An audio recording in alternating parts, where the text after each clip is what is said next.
எனக்குன்னே வருவீங்களாடா? என்ட்ட சரசம் பண்ணணும்னே வருவீங்களாடா? அப்படின்னு தாங்க ஆச்சு. என்ன ஆச்சுன்னு தெரிஞ்சுக்கிறதுக்கு முன்னாடி வீடியோ பார்த்துட்டு இருக்க நீங்க ஒரு பொண்ணா இருந்தீங்கன்னா, நம்ம வீடியோக்கு ஒரு லைக்க தட்டி விட்டு பாருங்க. அதே நீங்க பையனா இருந்தீங்கன்னா, நம்ம சேனல சப்ஸ்கிரைப் பண்ணிக்கோங்க. நான் பாட்டுக்கு ஒரு ஓரமா காத்து மேல சாங்குக்கு வைப் பண்ணிட்டு போயிட்டு இருந்தேங்க. ஆனா என்ன விட மாட்டுக்காங்கங்க. சைக்கிள்ல ஓரமா போய்க்கிட்டு இருந்தேன். என்ன வண்டிய வச்சு தூக்கி விட்டாய்ங்க. இங்க பாருங்க எப்படி எரும மாடு கணக்கா வரிசைக்கா நிக்காங்க.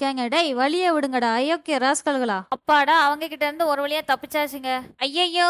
ஊசிய வச்சுட்டு நிக்காளுக. அவய்ங்க கிட்ட இருந்து தப்பிச்சு இவளுக கிட்ட வந்து மாட்டிக்கிட்டேனே! ஊசின்னோன தாங்க ஞாபகம் வருது. எனக்கு ஊசினா சரியான பயம். உங்களுக்கு எப்படின்னு கமெண்ட்ல சொல்லுங்க. ஊசி மேல ஒரு பயம் இருந்தாலும் சரி, ஊசி போட்டதுனால மாவுக்கட்டு மீறன் மாவீரன் ஆயிட்டாங்க. இன்னும் கொஞ்சம் தூரம் தாங்க இருக்கு. இந்த எரும மாட்டுக கிட்ட இருந்து எப்படியாவது தப்பிச்சு கடைசி ரேஸ் நடக்கிற இடத்துக்கு போயிரணுங்க. என்னங்க அவனுங்கள எரும மாடுன்னு சொல்லிட்டு இப்ப நம்ம எரும மாடு மாரி ஆயிட்டோம். ஐயையோ! இப்படி இருந்தா தாங்க நம்மள யாராலயும் தொட முடியாது. அப்பாடா ஒரு வழியா ரேஸ் எடுக்கிற இடத்துக்கு வந்துட்டோம். நம்ம தான் ஃபர்ஸ்ட் வருவோம்னு நினைக்கிறேன். ஓடுங்க ஓடு ஓடு ஓடு. அப்பாடா ஃபர்ஸ்ட் வந்தாச்சுங்க.